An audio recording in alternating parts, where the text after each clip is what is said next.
Well, hello and welcome to another match reaction video, and myself and Gerry McNamee reviewing Leeds United's recent win over Watford. Good afternoon, good morning, good evening, Gerry. Yeah, how's it going? How's it going, Arron? Twice saw you last night. We were at the game together. It was it was it was great. good. We thought it was going to be 6 or 7-0. It was 2 up in 6 minutes. It was going good, and then it was a wee bit nervy in the end. But probably you look back, we were never in that much danger. But silly things can happen at 2-1. Oh, but when you sat there, Gerry, you can think of only the worst. You fear the worst when you're there, don't you?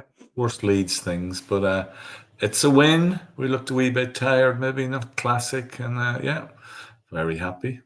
Just keep it going, keep churning them out. That one goal cost us top spot. I just realised, didn't it? Yeah. But anyway, it could have been worse. So, Gerry, we've obviously we were there yesterday. We've slept on it. What are your thoughts on that now? I know we were talking quite a lot last night over the game. Yeah. What are your thoughts, initial thoughts for the people listening to us on that recent win for Leeds? Yeah, I thought it was 3 points. It started like a train, their keeper, he needed, well, his name was Backman. He needed Turner and overdrive, I think, with in the goals. And I think after he let the first goal in, I don't think, as he said, we ain't seen nothing yet because he let the second one in too. That's a musical reference, Backman, Turner, overdrive. If you don't get it, I've wasted me time. But it was he dropped he didn't hold on to Ramzani's shot in the 4th minute or 5th minute, and it went over the line, and then he parried one soft, and Aronson finished, and we were on fire. We thought 2-0. And it seems to foot off the pedal a little bit. We had Willie had a great chance. I think it might be even in between the goals. It just went wide, and Willie was jinking into the box.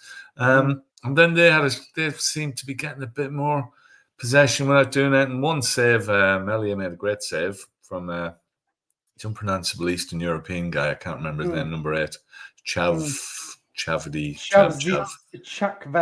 or something like that. That's the one. Yeah. Lots of and that. But they got a couple of corners. We had lots of corners, and you're going in 2-0 up, and you think, we just need another one to finish this off. But we come out of sleep, and they got in behind us, beat strike. So I've watched it a few times. I can't quite work out how it went in. Sort of went across. I think it hit Melia's leg. Might have hit Joe Rodon. Was tapped in by Ba. Great name. There was lots of stuff we could have done with Ba, but we won't do it. I think he's he should be playing for Derby, really, the Rams, all that sort of stuff. It's too easy, all sorts of sheep jokes. And then they had a little spell. I think even Daniel Farke said they had a little spell where they were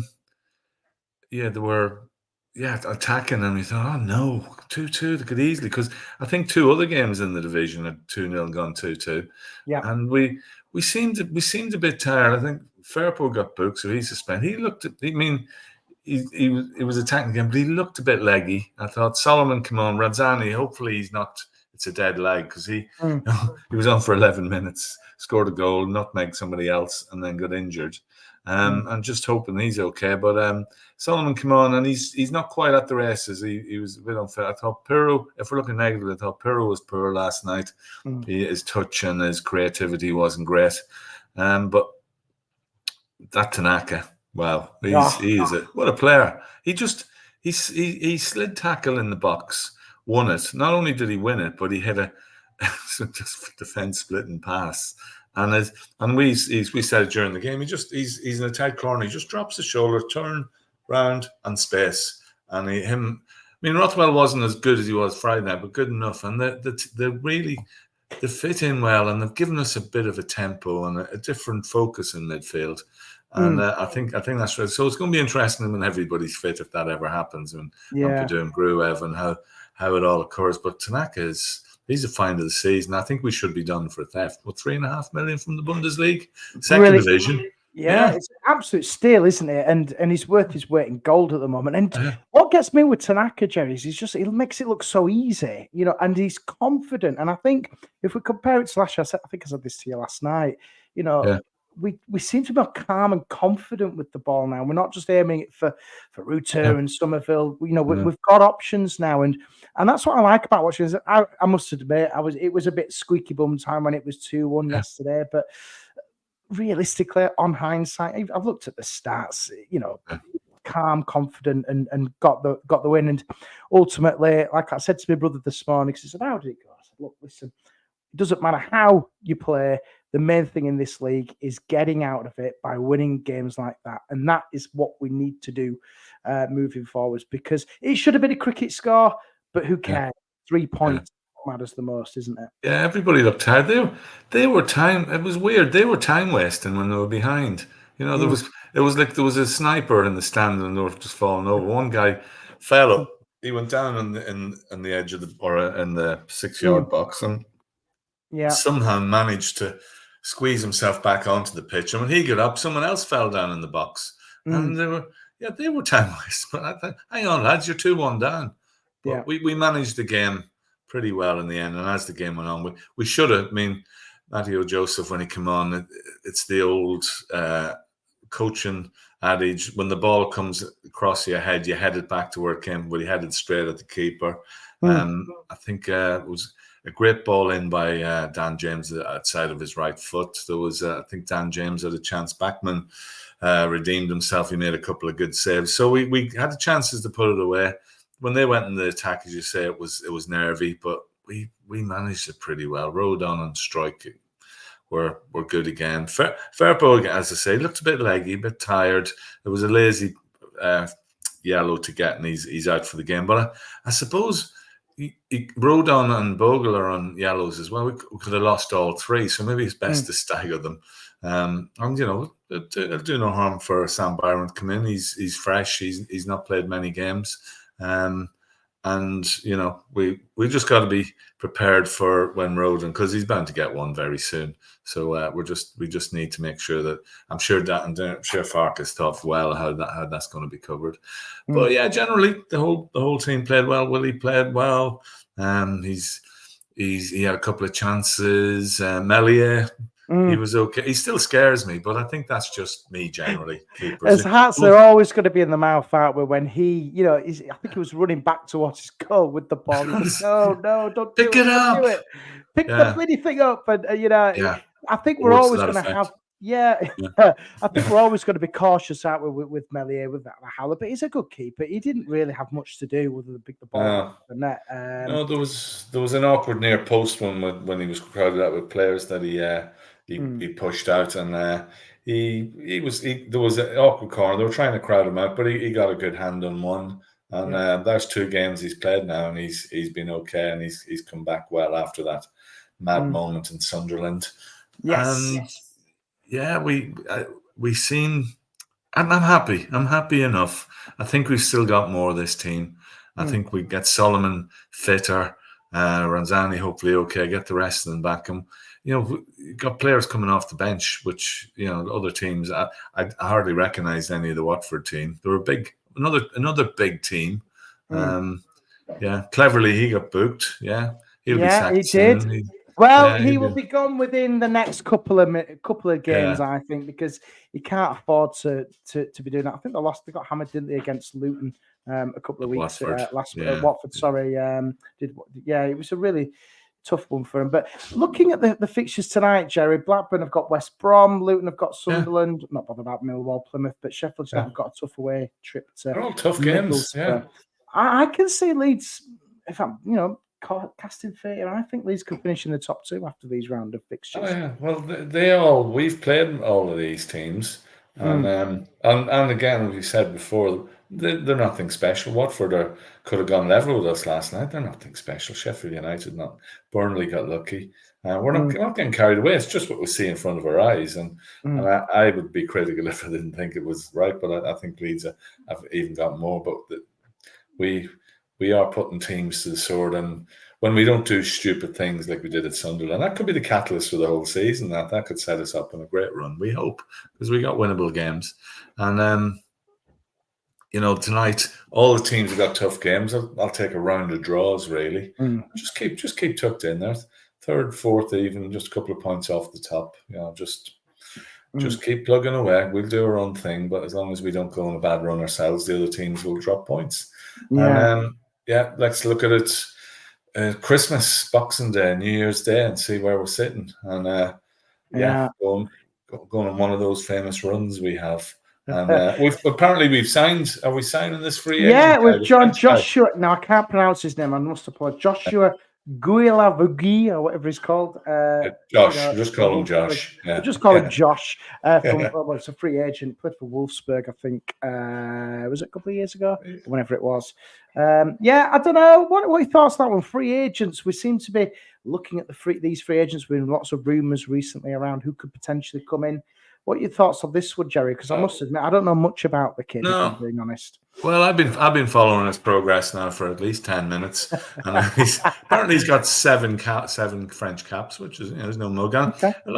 I suppose with transfer windows and that, it used to be in the old days you just go out and buy a player, but these guys, why are the free agents or they're just shopping around a bit? It's experience coming in, and as long as the contracts and everything and their expectations are geared up towards, you're here as cover, but you could, if you want to have a go for it, you're more than welcome. And we could find a gem.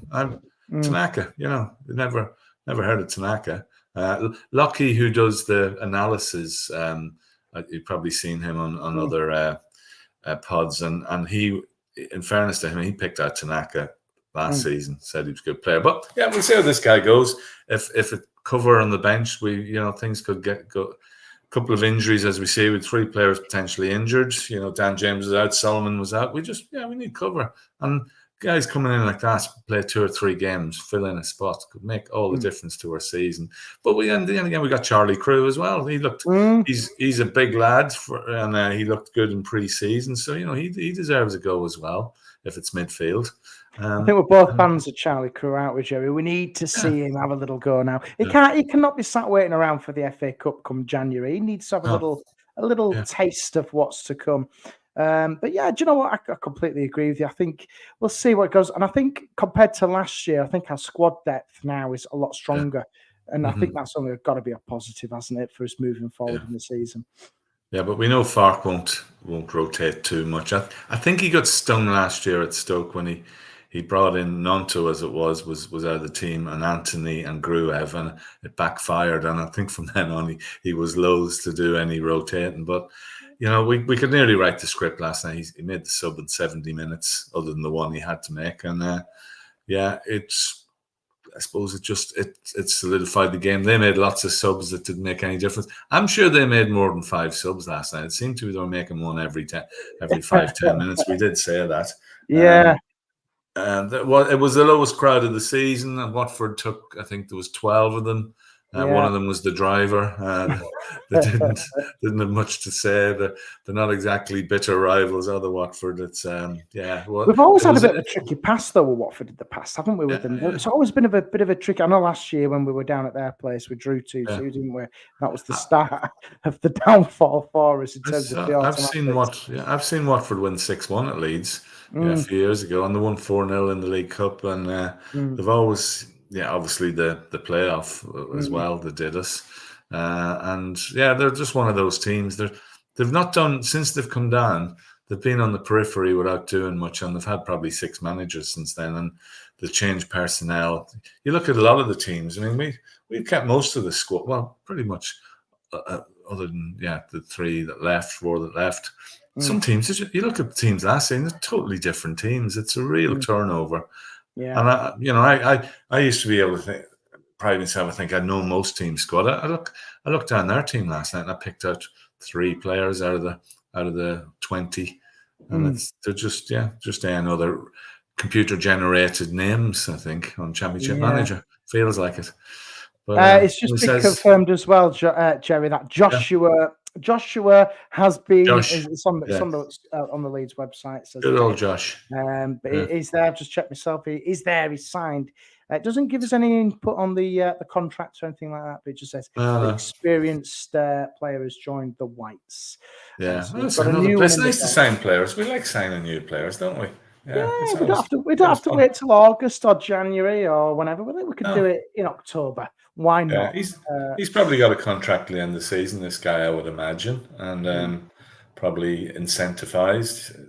And he could turn out to be a real class player, and we found a gem. So that's how it works. And we said it last night, and we're looking. I mean, we were all moaning about recruitment and everything. What we got, I think our recruitment's been bloody good this summer. You look at what we got. That's definitely a step up, or it's complemented what we had last season. And it's our midfield and the two wide players, excellent. They're walk straight. I'd like to see Schmidt. Just what he's like, I think he could come in, I think he prefers to come on both left or right back, can't he? So he can rotate around there. I think it'd be good to see what he could do, because we haven't really seen him, have we? No. At the moment, and a lot of hype around him because it was his deadline day signing. He's got good hair. Yeah, he's got good dreadlocks, I think. The lucky Devil's got good hair.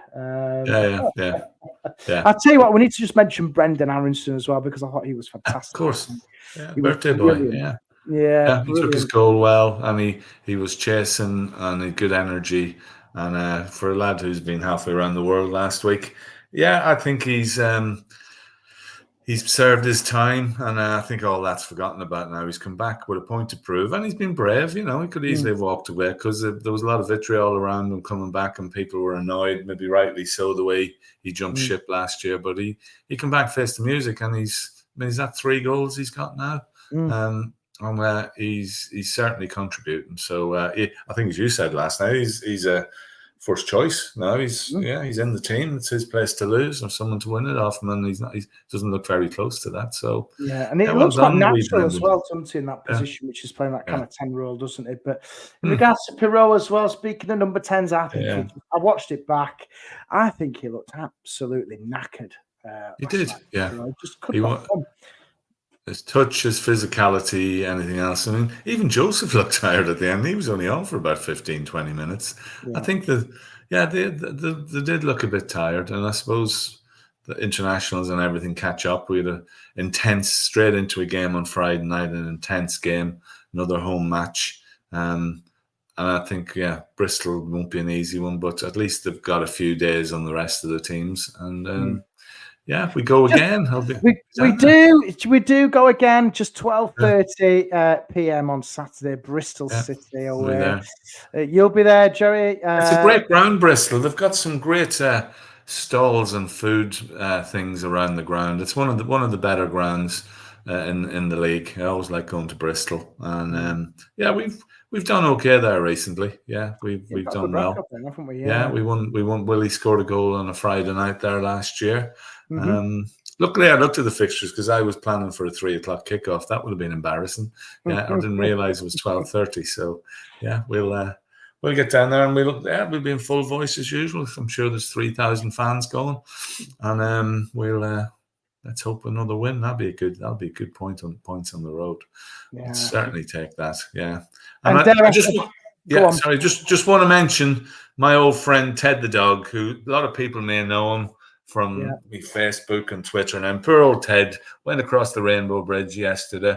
He was an expert pundit for Leeds. He predicted mostly 2-0s. He predicted all 2-0s. And he was a constant. And I thought last night it would have been very appropriate if we'd won 2-0. We didn't, but he was there in spirit. And I missed the little fella, but that's it. When you're 16 and a dog, that's a good innings. So it is. Raise a glass to Ted.